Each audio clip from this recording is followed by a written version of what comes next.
በጥንቷ የሐለብ ከተማ ውስጥ አንድ ጨርቅን በመሸጥ የሚተዳደር ነጋዴ ነበር። የአና ትረካዎች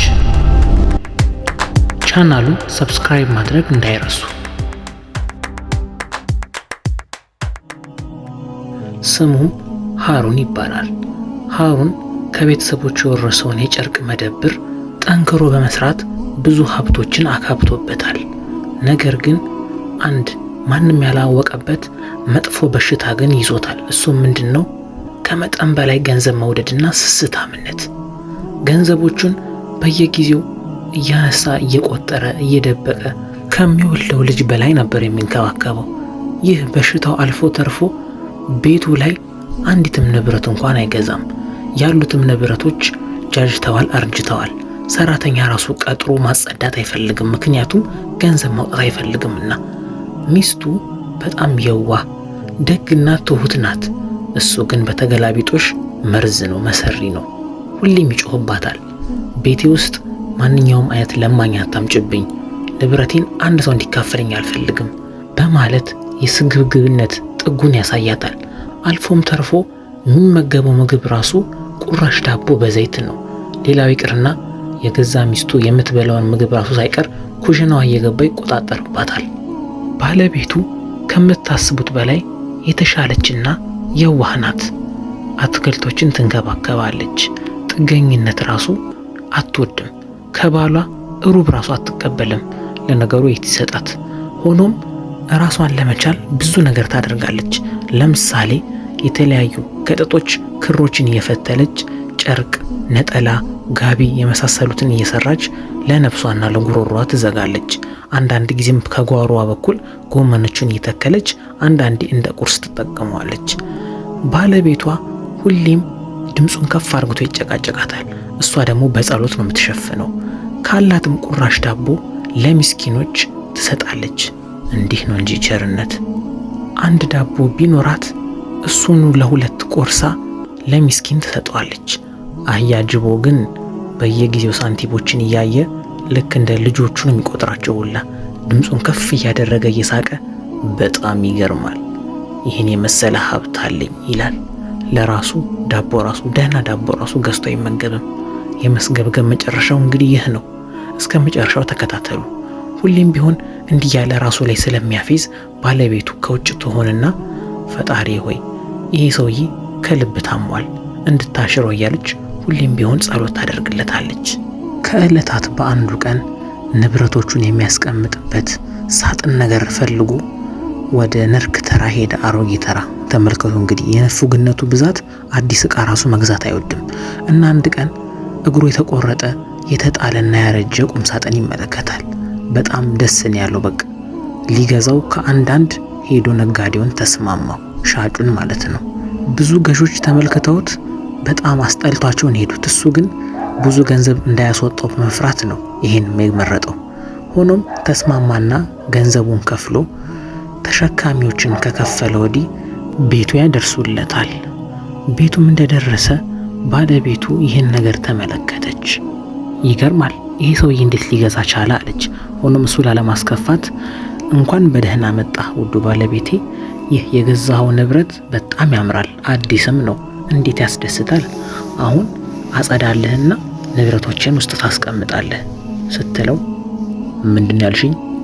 ዞር ወደዛ፣ እኔ የራሴን ንብረት የምደብቅበትን ራሴ ነኝ የማጸዳው፣ ስለዚህ ዞር በይልኝ በማለት አንድ በአንድ አይጥ ይገባብታል ብሎ ያሰበውን ቦታ በሙሉ ከደነው። ማንም ቢሆን ገንዘቡን ከፍቶ እንዳይወስድበት በማሰብ በሩን ክፉኛ በደንብ አርግቶ በሚስማርና በቁልፍ ተከርቸም አደረገበት። ቀናቶች እየነጎዱ ነው። ከዕለታት አንድ ቀን ባለቤቱ ባሏ ጋር ጠጋ በማለት ውዱ ባለቤቴ ያለህን ንብረት እንዲህ አትሰስት፣ ለሚስኪኖች መስጠት አለብህ፣ ፈጣሪም በረከትን ያደርግልሃል፣ ምስኪኖች የተራቡትንም ትቀልባለህ፣ ስለዚህ አሁኑን እንስጥ ትለዋለች። ይሄኔ አቶዬ ግንፍል በማለት ምን አባሽ ነው ያልሽው አንቺ? ለድሃ እንስጥ የምትይኝ ድሃዎቹ ከኔ ጋር ሰርተዋል። እኔ ነጭ ላቤን ጠብ አድርጌ ሲሰራ አንድ ሰው ላግዝ ያለኛለ እና ምን አባሽ ነው አፍሽ የምትከፍችብኝ? እንደውም አንቺ ነሽ ቤቴ ውስጥ ዋነኛ ጠላቴ፣ ንብረቴ እንዳይፋፋ የምታደርጊው። እኔ ነገርኩሽ፣ ምንም ነገር አልሰጥም፣ ውጭልኝ፣ ዓይንሽ ይውጣ በማለት ክፉኛ ረገማት፣ ረገጣት። ደግማ እንዳትጠይቀውም ንብረቱን አንዴ መሬት ውስጥ ቆፍሮ ይቀብረዋል። አንዳንዴም ደግሞ ከዛ ያወጣውና ግድግዳ የቦረቦረ ልክ እንደ አይጥ እዛ ውስጥ መቀገር ይጀምራል። የወርቅ ሳንቲሞቹን እንደ አይጥ አንዴ ጉድጓድ ውስጥ አንዴ ግድግዳ ስር ሲቀብር ወደ ስራ ቦታ ራሱ አልሄደም። ጨርቅ የሚሸጥበት ስራ ቦታው ራሱ በአቧራና በሸረሪት ድር ተሞልቷል። እንደውም ብልም ሁላ ሳይበላበት አይቀርም። በግድ አካባቢው ላይ ላሉ ነጋዴዎች በግድ ይህን ንብረቴን ውሰዱልኝ፣ በትንሽም ብር ቢሆን እሸጥላችኋለሁ፣ እኔ ቤቴ ውስጥ ትልቅ ስራ አለብኝ፣ እባካችሁ እያለ እያስጨነቀ ያረጁና የጃጁ ልብሶችን እያስገደደ የሚሸጥላቸው ጀመር። ሰዎቹ ሳይወዱ በግዳቸው የሱን ጭቅጭቅ በመፍራት ይገዙታል። እንደለመደው ቤት መጥቶ ከሚስቱ ጋር እየተጨቃጨቀ ሳለ በራቸው በስሱ ይንኳኳል። ማንነውም ብላ ከፍታ ስታይ አንድ ምስኪን አሮጊት በጣም የተራበች ልጄ እባክሽን ካለሽ ዳቦ ግማሹን ቆርሰሽ ስጪኝ፣ ስትታይ ሀብታም ትመስያለሽ፣ ስለዚህ ለኔ ግማሽ ምትሆን ዳቦ አታጭምና እባክሽን ተባበሪኝ በማለት በትህትና ጠየቀቻት። የሃሩን ሚስት ይህን ነገር በምትሰማበት ጊዜ ልቧ ተነካ። እስኪ ይሄ ቆጥቋጣ ባሌ ይሰጠኝ ይሆን በማለት በድፍረት ወደ ባለቤቷ ጠጋ በማለት ይቅርታ ካስቸገርኩ፣ አንድ ምስኪን ሴትዮ ውጭ ቆማለች። ብርዱ ዝናቡ የቀጠቀጣት ነው። በዛ ላይ እህል ከተመገበች 3 ቀናትን አልፏታል። ስለዚህ ካለህ ንብረት ላይ አንዲት ዳቦ መግዣ ሳንቲም ስጠኝ፣ አረ እንደው እሱ ይቅርና እኔ ከምበለው ላይ ቀንስና ስጠኝ ለሚስኪኗ ሴትዮ ልስጣት ስትለው፣ እኔ ላንቺ 30 ጊዜ ደጋግሜ መናገር አለብኝ? ምን አይነት ድንጋይ ራስ ነሽ? እኔ ያቺ አሮጊት መታ የምትጠይቀኝ እኔ ሰራ አበራ አግዛኛለች። ከንብረት የምትካፈለው እሷ ማን ስለሆነች ነው? ይሄ ንብረት ላንቺ ራሱ አይገባሽም። ይሄ የራሴ ንብረት ነው። ዞር በይልኝ ሚስኪን፣ ለምን ሳትበላ 1000 ዓመት ደርቅ አትቀርም? ዞር በይልኝ አሁን ወራዳ፣ ብሬን እንዳትጠይቂኝ በማለት ክፉኛ በትሩን አሳረፈባት። የሃሩን ሚስት በጣም ስለበቃት አሮጊቷን ሄዳ ይቅርታ የኔ እናት ምንም ላደርግልሽ አልችልም ብላ ሸኘቻት። ከዛ ሰውየውም ትንሽ ጋደምና እንቅልፍ ሸለብ ማድረጉን ስታረጋግጥ ቤቱን ለቃ ለመሄድ ስለወሰነች ትንሽ ደቂቃ ወደ ፈጣሪዋ ጸሎት አደረገች።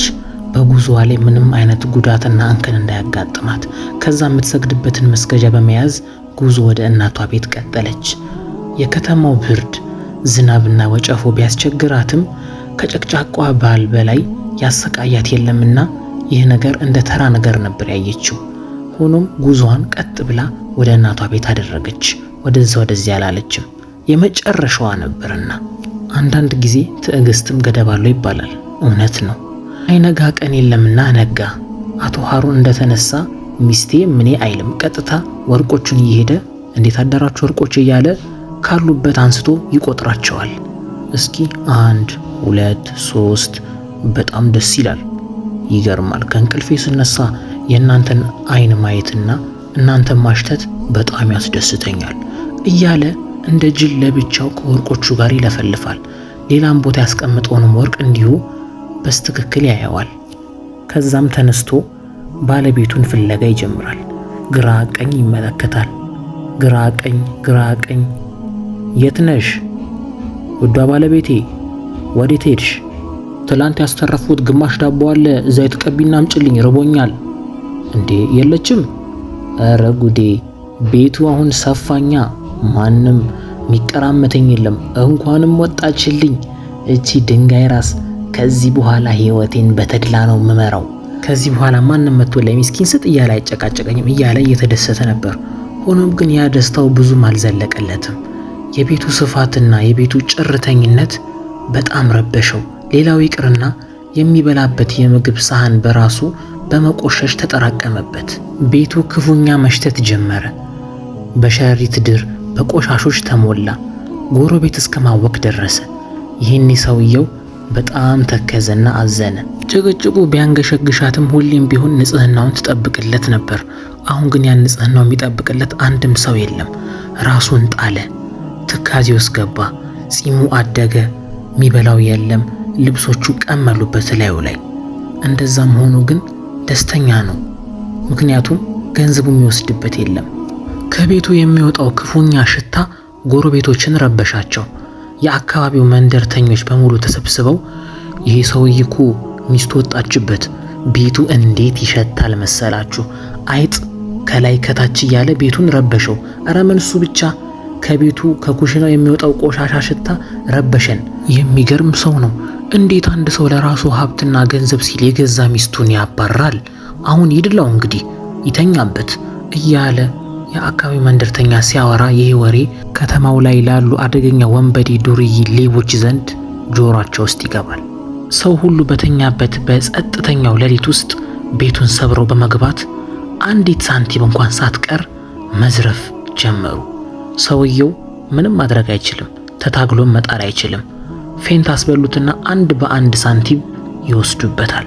ጓደኞቻችን እያንዳንዱን ሳንቲም ውሰዱ፣ እንዲህ አይነት ያለ ሀብት እንደው እንዴት አባቱ ደስ ይላል።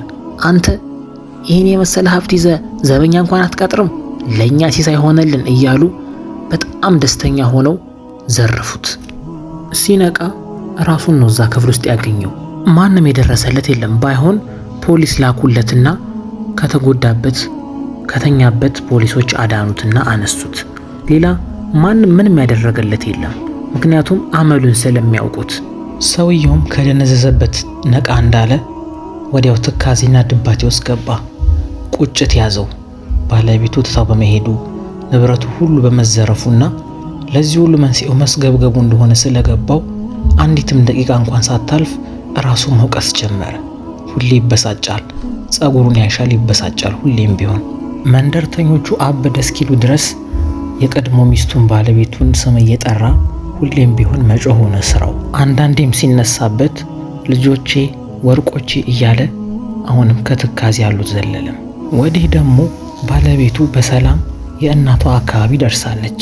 ትታ የመጣችው አካባቢና ባለቤቷ ምን እንደደረሰባቸው የምታውቀው አንዲትም ፍንጭ የለም።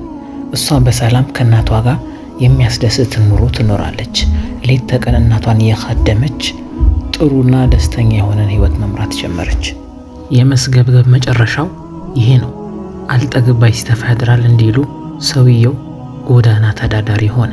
ከተለያዩ ሰዎች 5-10 እየለቀመ መኖር ጀመረ ስራው።